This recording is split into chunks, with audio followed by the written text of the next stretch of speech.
अस्सलाम वालेकुम dear students, कैसे हैं आप? खैर खैरियत से होंगे इंशाल्लाह। Welcome to elite hub of accountancy channel. I am Safdar Iqbal, I am ECM में। मैं एक ट्यूटर हूँ सीए एंड एससीए का। लास्ट 20 ईयर से मैं टीचिंग कर रहा हूँ डिफरेंट इंस्टीट्यूट्स में।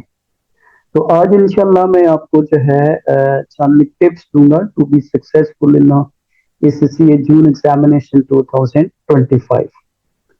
तो इसमें अपने एग्जाम को सक्सेसफुल बनाने के लिए तो आपको जो है ये चंद एक जो है वो चीजों को अपने जहन में आपने रखना है। तो उसमें सबसे पहले ये है कि आपने अभी भी still you have a days to go for examination. तो आपने एक स्टडी प्लान प्रॉपर आपने बनाना है। स्ट्रक्चर उसमें जो है स्ट्रक्चर्ड स्टडी स्केड्यूल आपने बनाना है। सफिशिएंट टाइम आपने हर एक सब्जेक्ट को आपने देना है। और इसके अलावा आपने जो है ना प्रॉपर, अगर आप फॉर एग्जाम्पल अगर आप दो सब्जेक्ट के लिए एग्जाम दे रहे हैं तो दोनों सब्जेक्ट को आपने प्रॉपर इक्वल आपने टाइम देना। फिर तैयारी करने से पहले आपने सिलेबस को अच्छी तरह समझ लेना है। कितना सिलेबस है, हर एक टॉपिक के कितने कितने परसेंट वेटेज वगैरह है, ये सारी चीजें आपने करनी है। इस चीज का आपने ख्याल रखना है। इसके अलावा आपने जितने भी पास पेपर हैं सीसीए से, जितने भी आपको जो है डिफरेंट आपको रिसोर्सेज आपको मिल सकते हैं, वो सारे आप इन सबको आपने क्या करना है, प्रैक्टिस करना है अच्छी तरह। ये सारी चीजें आप इसमें देखनी है। और इसके अलावा अपने वीक एरियाज को आइडेंटिफाई करने का तरीका ये होता है ना कि आप एक जो है ना प्रैक्टिस मूक आप ले लें। आप ऐसे क्वेश्चंस की आप लिस्ट ले लें जो पहले से अनसीन हो।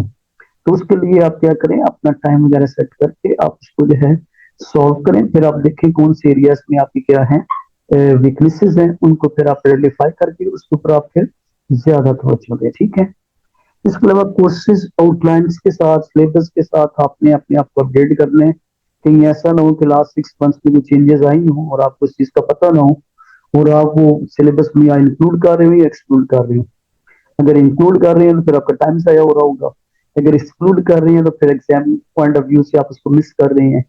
तो ये चीज एक बड़ी इंपॉर्टेंट है। इसको अपने अपने अपने क्या करना है, एग्जामिनेशन के पॉइंट ऑफ व्यू से फोकस रखना है आपने। ठीक है। सिमिलरली इसके लिए आप एग्जाम के दिनों में बंदा वैसे भी प्रेशर में आ जाता है, टेंशन हो जाती है, स्ट्रेस हो जाती है।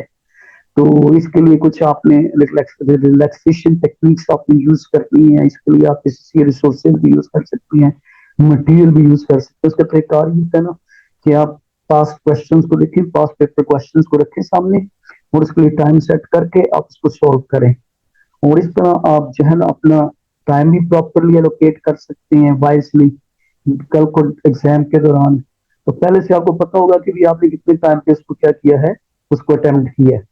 और चूंकि टोटल आवर्स उसमें कम होते हैं टाइम उसमें पेपर में, तो पहले से अगर आपने एक टाइम सेट करके अपने आप को मैनेज किया हो तो फिर आपको पता होता है भी इतने टाइम पे आपने इतना क्वेश्चन आप अटेम्प्ट कर सकती है। और इसमें कोशिश करनी है कि आपने सारे क्वेश्चंस को आपने अटेम्प्ट करना है। उसमें कोई भी क्वेश्चन आपका मिस नहीं होना चाहिए। इस चीज का आपने इसमें क्या करना है, सारा करना है। कोई भी क्वेश्चन आपका मिस नहीं होना चाहिए। अगर आपने कोई एक क्वेश्चन भी अगर आपने इसमें से मिस किया तो इससे ये फिर होगा कि अगर 5 क्वेश्चन हैं आप 4 अटेम्प्ट कर रहे हैं, it mean then you will be marked out of 4 questions.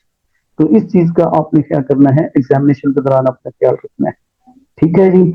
चलिए, thank you very much. Hopefully हो सकता है कि आपको इससे इंशाल्लाह कुछ फायदा हुआ होगा इस वीडियो से। तो फिर इसके बाद आगे इंशाल्लाह मैं जो सब्जेक्ट वाइज आपको जो है फॉर एग्जांपल फाइनेंशियल मैनेजमेंट पे, फाइनेंशियल रिपोर्टिंग पे और इसके अलावा परफॉर्मेंस मैनेजमेंट पे, टैक्सेशन पे, सब्जेक्ट वाइज भी इस तरह की इंशाल्लाह आपको गाइडेंस देता रहूंगा। ठीक है जी। Thank you very much. बहुत शुक्रिया।